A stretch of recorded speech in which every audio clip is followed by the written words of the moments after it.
Ava Tran had been running on empty for months. The long shifts at Parkwell Medical sapped more than her energy. They chipped away at her soul. 12-hour days turned into 14. Patients became numbers. Every choice was watched, every deviation. From protocol met with warning emails written in cold, bureaucratic language. But Ava held on not for the paycheck, but for the moments when she could still feel like a nurse. A real nurse. The kind who made a difference. Monday started like most days. A burnt slice of toast, a late alarm, a scraped elbow as she fought with the ancient lock on her Queens apartment door. As usual, she skipped the overpriced espresso on the corner and headed straight for the subway station, hoping the E-train wouldn't betray her again. It did. By the time she got to Jackson Heights, her watch reads 7:43 a.m. Her shift started at 8 o'clock. Barely enough time to cross town, especially with the way her luck had been running. She picked up her pace, weaving through the sleepy crowd, half jogging down the station's main tunnel. Then she heard it. A muffled thud, followed by a collective gasp. People were gathering at the edge of the platform, forming a human wall. Of curiosity, Ava slowed for a split second. She knew that sound. The way it echoed was all wrong for a dropped bag or spilled coffee. It was the sound of a body hitting concrete. Her nursing instincts kicked in. "Excuse me," she said, pushing forward. "I'm a nurse. Let me through." Most stepped aside, grateful not to have to do anything themselves. At the center of the circle was a man tall, maybe early 30s, curled on the ground, spasming violently. His eyes rolled back, foam beginning to form at the corner of his mouth. He wasn't seizing. It was something else. Someone call 911. She yelled. She dropped her bag, knelt down, and scanned his body for injuries. His arms were thin, pocked with fresh and faded needle marks. His breathing was rapid, but shallow, lips tinged grayish blue. Ava's heart sank. Overdose. Opioids. Probably FENTANYL. Do you know him? Someone asked from behind. No, Ava said without looking up. But he's dying. She reached into her coat pocket and pulled out a small red case. Inside was a naloxone auto-injector Narcan. Technically, she wasn't allowed to carry it. Hospital policy forbade staff from taking medical supplies off premises. But Ava didn't care. She'd seen too many people die waiting for someone else to act. She flicked the cap off and jabbed the injector into the man's thigh. "Come on," she whispered. "Breathe." The seconds stretched, heavy and still. A child clung to her mother nearby. Someone was filming with their phone. Another voice asked if he should do CPR. Ava waved him off. His chest was rising. Barely. But something was shifting. Then it happened. The man inhaled sharply, a loud, rattling gasp that broke the tension like a balloon popping. His chest rose, then fell, then rose again steadier this time. His eyes fluttered open in a daze, unfocused but alive. He was breathing. A cheer went up from the crowd. Someone clapped. Another man said, "She saved him." Holy T, she actually saved him. Ava stood up, adrenaline making her hands shake. She nodded once and grabbed her bag. She didn't wait for thanks or questions or the EMTs. She had 9 minutes to get across town or risk being written up again. She ran the rest of the way. To the hospital. By the time she clocked in, her scrubs were damp from sweat and city grime. Her manager, Corinne, gave her the usual disapproving glance. You're 23 minutes late. Ava, she said, arms folded tightly across her clipboard. Ava hesitated. What could she even say? Sorry, I saved a man's life in the subway? Asterisk Karen didn't wait. This is your third late arrival this month. That's a policy violation. I need you to meet with HR after your shift. Asterisk Ava blinked. You don't even want to hear? Asterisk, not now. We have a full A, and you're on triage, go. Asterisk Ava turned and walked away, the weight of exhaustion replaced by a deeper ache, something closer to betrayal. Asterisk, her shift dragged on. She cleaned wounds, updated charts, and administered IVs like nothing had happened. The man from the station faded into memory like so many others she'd cared for. Her mind barely had space to hold on to him. But the dread grew steadily in her gut. HR at Parkwell wasn't a conversation. It was a sentence. Asterisk, sure enough, the email came just after her lunch break. Please report to Human Resources at 4:00 p.m. The meeting lasted 6 minutes. The HR officer, a woman Ava had never met, read from a prepared document. She didn't look up once. Asterisk, you are late without notice. This is your third violation. Additionally, we've been made aware via internal security reports that you removed unauthorized medical supplies from the premises. We reviewed badge records and inventory tracking. The removal of naloxone is not permitted without sign-out. Documentation. Asterisk, I used it to save someone's life. Ava interrupted, incredulous. He would have died. Asterisk, I understand, the woman said flatly. But we have policies for a reason. We cannot make exceptions based on individual judgment. You acted outside the bounds of your responsibilities. Asterisk, but I'm a nurse, Ava said quietly. I am responsible. The woman clicked her pen. Your employment is hereby terminated effective immediately. You'll receive severance details by mail. Ava stared at her. That's it? Asterisk, that's it. Asterisk, she didn't cry. Not until she got home. Hours later, when the exhaustion and humiliation caught up with her all at once. She stared at her reflection in the bathroom mirror, red-rimmed eyes, hollow cheeks, hands still stained from helping people who would never know her name. She had saved a man's life, and they'd fired her for it. Asterisk, she collapsed into bed. Fully clothed, phone buzzing endlessly beside her with unanswered messages from coworkers, and the group chat she never checked. Asterisk, she didn't know it yet, but someone had uploaded the video. A grainy clip of her kneeling by the man, working swiftly and calmly, giving him a second chance at life. The video spread like wildfire, first on Twitter, then Instagram, and the evening news. Asterisk, by morning, she would wake up to a city calling her a hero. Asterisk, in a storm she never expected would already be gathering. The morning after her termination, Ava Tran woke to over 700 unread notifications. Asterisk, her phone was vibrating non-stop, buzzing itself off her nightstand and clattering to the floor. Groggy, she blinked at the screen. Unknown numbers. Social media. Tags. A missed call from someone claiming to be with CNN. Asterisk, her heart pounded. What is happening? Then she saw the headline on her lock screen. Nurse saves man from overdose. Gets fired hours later. Hero or rule breaker.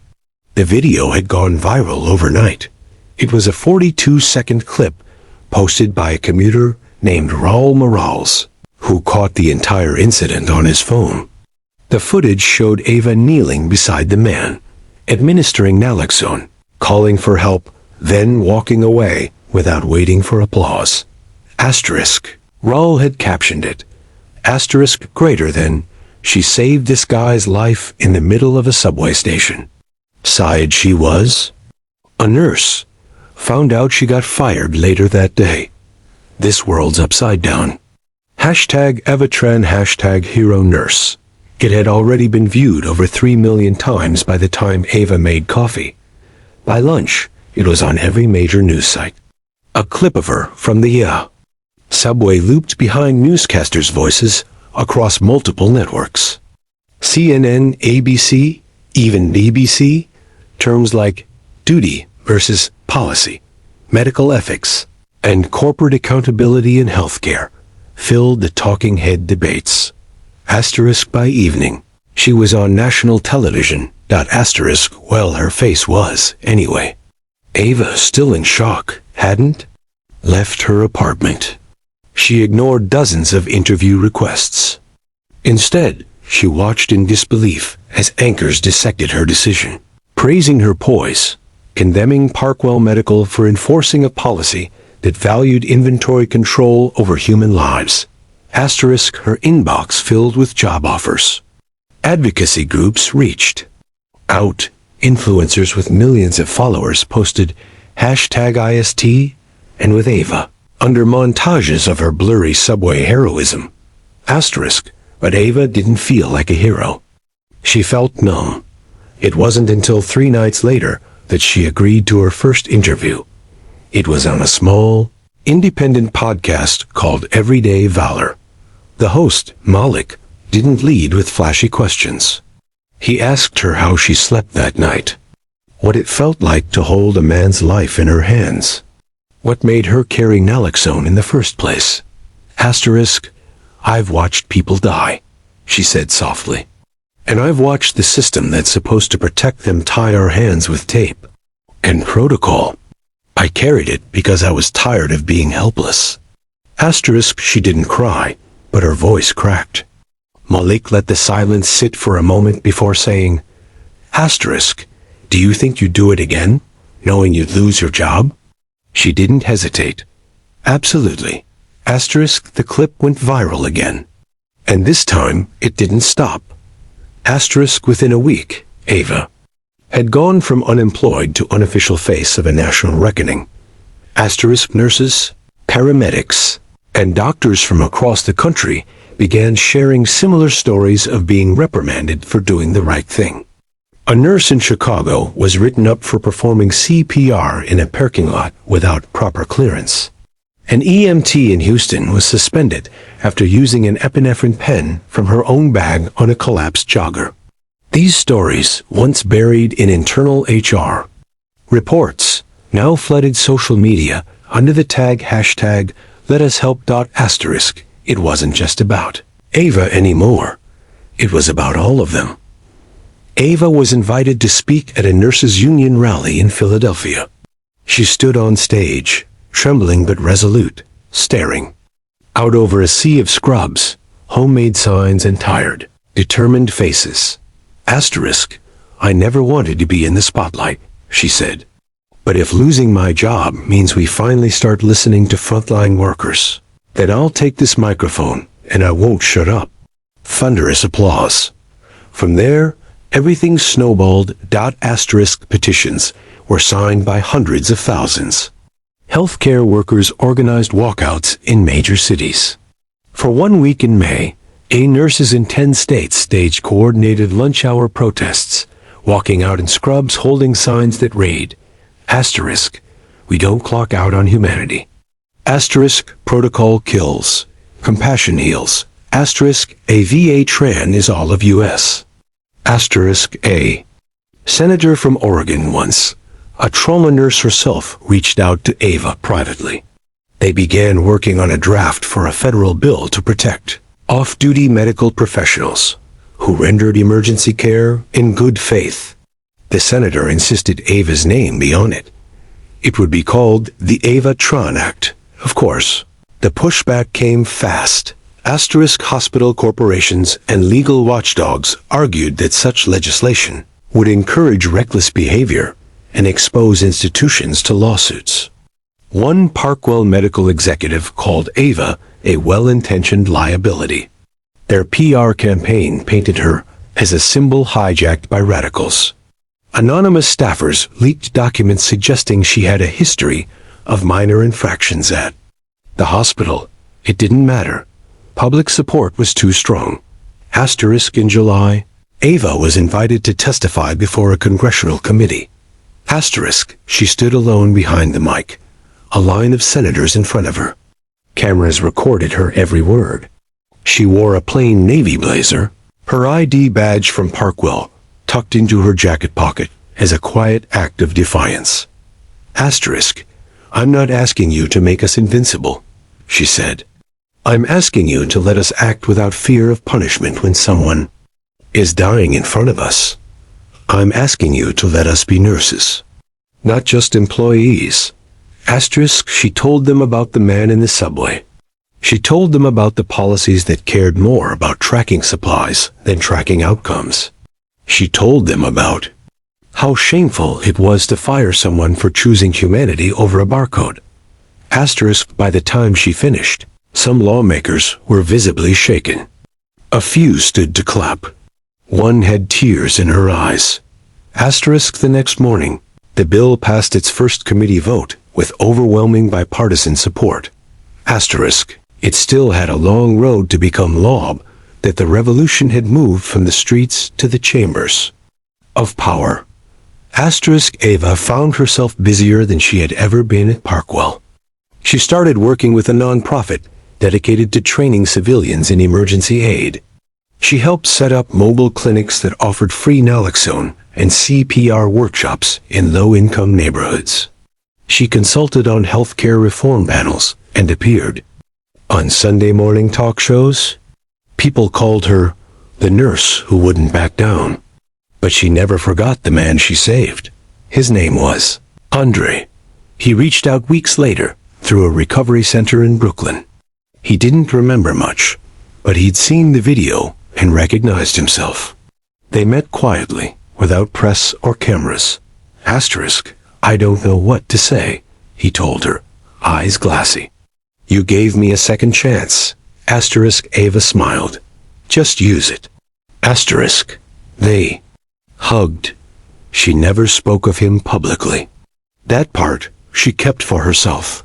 Asterisk, as the summer wore on, more hospitals began voluntarily revising their internal policies. Some even rehired workers they had once punished. Nurses who had once felt powerless now organized, spoke out, changed things.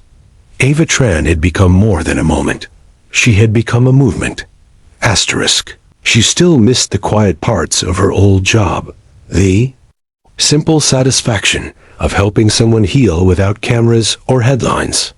But she also understood something now. Saving one life had set fire to a system that had long needed burning. Asterisk, she never reapplied to Parkwell. Asterisk, they called her twice. Left voicemails. She never called back, because Ava Tran had already given them the best parts of herself. Asterisk, and she wasn't asking permission anymore.